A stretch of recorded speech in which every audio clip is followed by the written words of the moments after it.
ওম নমো ভগবতে বাসুদেবায়। জয় জগন্নাথ দেবের জয়।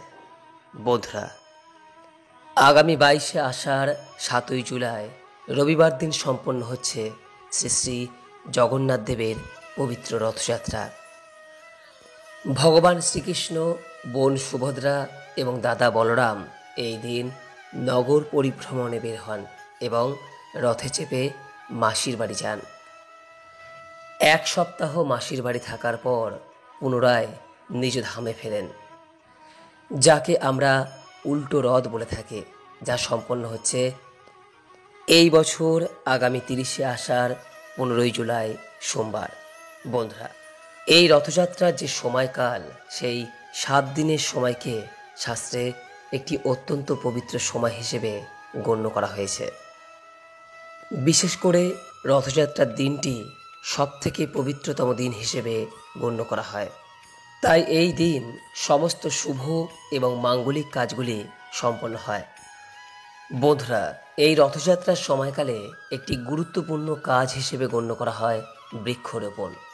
ভগবান শ্রীকৃষ্ণ নিজে বলেছেন, রথযাত্রার এই সময়কালে যদি বাড়িতে এই একটি বৃক্ষ রোপণ করা যায়, তাহলে তা জগন্নাথ দেবের রথের দড়ি টানার সমতুল্য ফল প্রদান করে। বন্ধুরা, গাছ আমাদের পরম বন্ধু। বলা হয়, একটি গাছ একটি প্রাণ। সমস্ত ধর্মেই এই গাছ লাগানোকে পরম পবিত্র কর্তব্য বলে গণ্য করা হয়েছে। আর আমাদের শাস্ত্রে বলা হয়েছে, রথযাত্রার সময়কালে গাছ লাগানো শতযজ্ঞের সমান। তাই বন্ধুরা, এই রথযাত্রার পবিত্র পুণ্যদিনে বাড়িতে একটি গাছ পারলে অবশ্যই লাগান। যদি উক্ত গাছটি বাড়িতে ইতিপূর্বেই থাকে, তাহলেও অপর একটি গাছ লাগান। যদি বাড়িতে সম্ভব না হয়, তাহলে বাড়ির আশেপাশে লাগান। যদি নিজে না লাগাতে পারেন, তাহলে অপরকে এই গাছ দান করুন। বন্ধুরা, মনে রাখবেন, এই পুণ্য সময়কালে আপনার এই সামান্য কাজ আপনার সঞ্চিত ভালো কর্ম হিসেবে সর্বদা থেকে যাবে এবং তা একদিন না একদিন ফল প্রদান করবেই। গৃহের জন্য উপযুক্ত যে গাছ আপনি এই রথযাত্রার সময় লাগাতে পারেন, সেই গাছগুলির মধ্যে প্রথমে যে গাছটির কথা বলবো তা হলো তুলসী গাছ। হ্যাঁ বন্ধুরা, ভগবান শ্রী বিষ্ণু তথা জগন্নাথ দেবের পূজা কখনোই তুলসী পাতা ভিন্ন সম্পন্ন হয় না। আর তুলসী গাছ যে কোনো বাড়িতেই সুখ স্বাচ্ছন্দ্য বাড়িয়ে দেয়। বিপদ আসলেও তা সহজে সেই গৃহস্থে পৌঁছতে পারে না। যেখানে তুলসী গাছ থাকে, সেই স্থান অত্যন্ত পবিত্র স্থান হিসেবেই মনে করা হয়।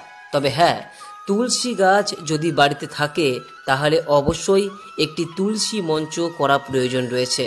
কারণ তুলসী গাছ থাকলে আপনাকে বেশ কিছু নিয়ম অবশ্যই কিন্তু মেনে চলতে হবে এবং কিছু কিছু ক্ষেত্রে সতর্কতা অবলম্বন করতে হবে। সে সম্পর্কে একটি স্বতন্ত্র ভিডিও এই চ্যানেলে অলরেডি আপলোড করা রয়েছে। যদি প্রয়োজন বোধ করেন তবে দেখে নিতে পারেন, উপরে আই বাটনে দেয়া রয়েছে। তাই যদি বাড়িতে এখনো পর্যন্ত তুলসী গাছ না থেকে থাকে, তাহলে অবশ্যই একটি তুলসী গাছ বাড়িতে লাগান এবং তুলসী মঞ্চ তৈরি করুন। এটি আপনি বাড়ির উত্তর দিকে অথবা উত্তর পূর্ব দিকে বা পূর্ব দিকে আপনি লাগাতে পারেন, কারণ এই স্থান তুলসী গাছ লাগানোর ক্ষেত্রে আদর্শ জায়গা। আপনি এটি টবেও লাগাতে পারেন অথবা তুলসী মঞ্চ স্থাপন করে লাগাতে পারেন, অথবা আপনি মাটিতেও রোপণ করতে পারেন। কিন্তু মনে রাখবেন যে তুলসী গাছ মাটি থেকে কিছুটা সামান্য উপরে অবস্থান করলে সেটা গৃহস্থের পক্ষে ভালো। দ্বিতীয় যে গাছটির কথা বলবো, সেই গাছটি অনেকের বাড়িতেই হয়তো রয়েছে, আর সেই গাছটি হলো নারকেল গাছ। আমাদের সাধারণত বিভিন্ন পূজা পার্বণে নারকেলের বিভিন্ন পূজার সামগ্রী তৈরি করা হয়ে থাকে এবং তারই পাশাপাশি দেখবেন প্রত্যেকটি পুজোয় প্রয়োজন পড়ে ডাবের, যে কারণে এই নারকেল গাছকে অত্যন্ত পবিত্র গাছ হিসেবেই শাস্ত্রে বর্ণনা করা হয়েছে। আর নারকেল গাছের উপকারিতার কথা নিশ্চয়ই বলার অপেক্ষা রাখে না, কারণ নারকেল গাছে প্রায় সমস্ত অংশ দিয়েই আমরা ব্যবহার করতে পারি, যে কারণে এই নারকেল গাছ অত্যন্ত পবিত্র গাছ এবং উপকারী একটি গাছ। আর তাই আপনার গৃহে যদি নারকেল গাছ থেকে থাকে তাহলে তা সৌভাগ্যের প্রতীক বহন করছে। যদি না থেকে থাকে কিন্তু বাড়িতে ধরুন জায়গা রয়েছে, তাহলে চেষ্টা করুন একটি নারকেল গাছ লাগাতে এবং চেষ্টা করুন বাড়ির দক্ষিণ দিকে বা দক্ষিণ পশ্চিম দিকে এই নারকেল গাছটি লাগাতে। 3 নম্বর যে গাছটির কথা বলবো, আমাদের শাস্ত্রে এই গাছটিকেও অত্যন্ত একটি পবিত্র গাছ হিসেবেই মনে করা হয় এবং মা লক্ষ্মীর অত্যন্ত একটি প্রিয় গাছ। আর এই গাছটি হলো সুপারি গাছ। অর্থনৈতিক দিক থেকে যেমন এই গাছটি অত্যন্ত উপকারী একটি গাছ, ঠিক তেমনই এই গাছটির ভেষজ গুণও যথেষ্ট রয়েছে। আর এই গাছটি তাই বাস্তুশাস্ত্র মতেও একটি অত্যন্ত গুরুত্বপূর্ণ গাছ হিসেবেই বিবেচিত হয়। তাই বাড়িতে সুপুরি গাছ থাকা অত্যন্ত শুভ বলেই মনে করা হয়। তাই যদি আপনার বাড়িতে সুপুরি গাছ থেকে থাকে তাহলে অবশ্যই সেই গাছটির পরিচর্যা করুন, এবং যদি না থেকে থাকে তাহলে চেষ্টা করুন একটি অন্তত সুপুরি গাছ বাড়ির দক্ষিণ বা দক্ষিণ পশ্চিম দিকে লাগানোর। চতুর্থত যে গাছটির কথা বলবো, যা এই পবিত্র রথযাত্রার সময়কালে লাগালে অত্যন্ত পূর্ণ ফল পাওয়া যায়, সেই গাছটি হলো কলা গাছ। বলা হয়ে থাকে যে কলা গাছ যে বাড়িতে থাকে সেখানে অর্থাগম কেউ রুখতে পারে না। এমনই দাবি বাস্তুশাস্ত্রবিদদেরও। বাড়ির সদস্যদের শরীর সুস্থ রাখতে কলা গাছ পোঁতা অত্যন্ত ভালো উপায়, এবং বিভিন্ন পূজা পার্বণে কলা কিন্তু একটি অত্যন্ত গুরুত্বপূর্ণ ফল হিসেবেই গণ্য করা হয়। তাই যদি বাড়িতে জায়গা থেকে থাকে তাহলে কলা গাছ লাগাতে পারেন, তবে খেয়াল রাখবেন বাড়ির সম্মুখ ভাগে কলা গাছ কিন্তু লাগাবেন না।